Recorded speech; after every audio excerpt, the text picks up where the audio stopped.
काजल दी के लिए कि कितना दिन से आए गोलैकी के आ रही फेरा में हम लागल आ सोचते रही कि आई लव यू कही आतल दोसर ले भागल। तो रउआ लोग खाती एगो लाइन कही हम अरे मरही के बाटे तो अरे मार दो न जान से अरे मरही के बाटे तो अरे मार दो न जान से और कहे के मुबावेलू नजरिया के बान से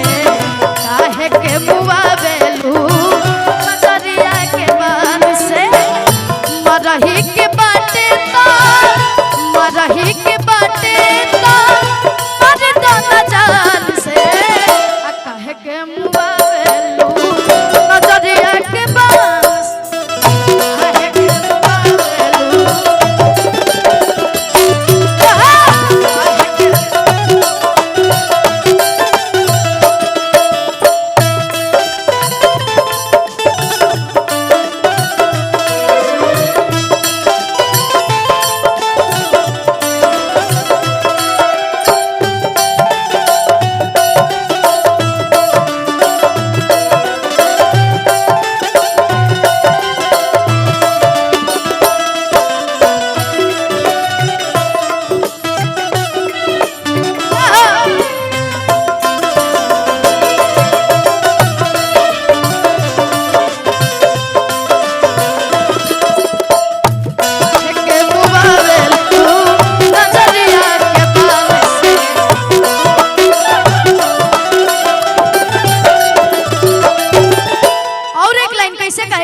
घर से निकले लो जा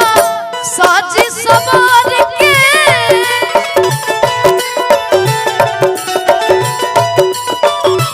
आदम जीवन बने लगा बढ़िया से गाड़ी के घर से निकले लो जा साजी सवार के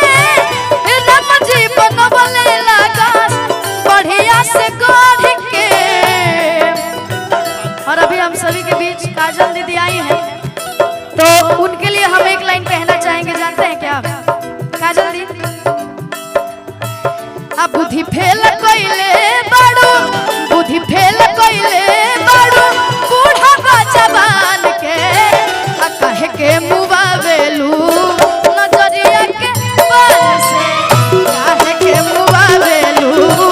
नजरिया के। और एक लाइन कहना चाहेंगे काजल दी के लिए कि कितना दिन से आए गोलैकी के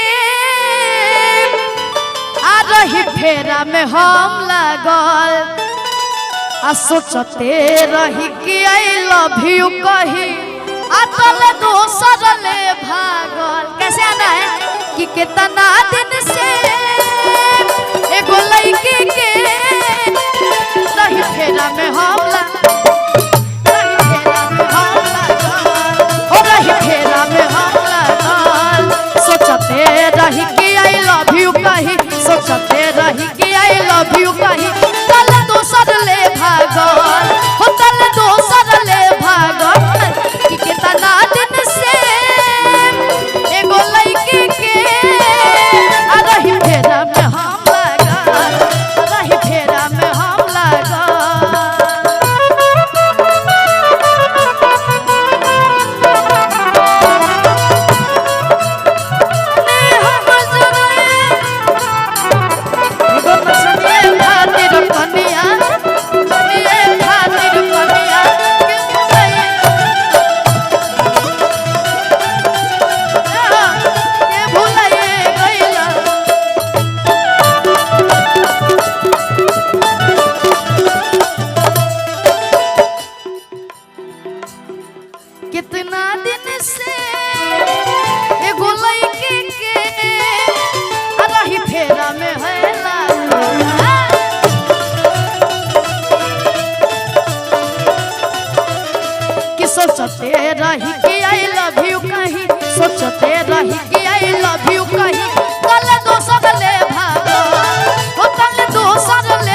चली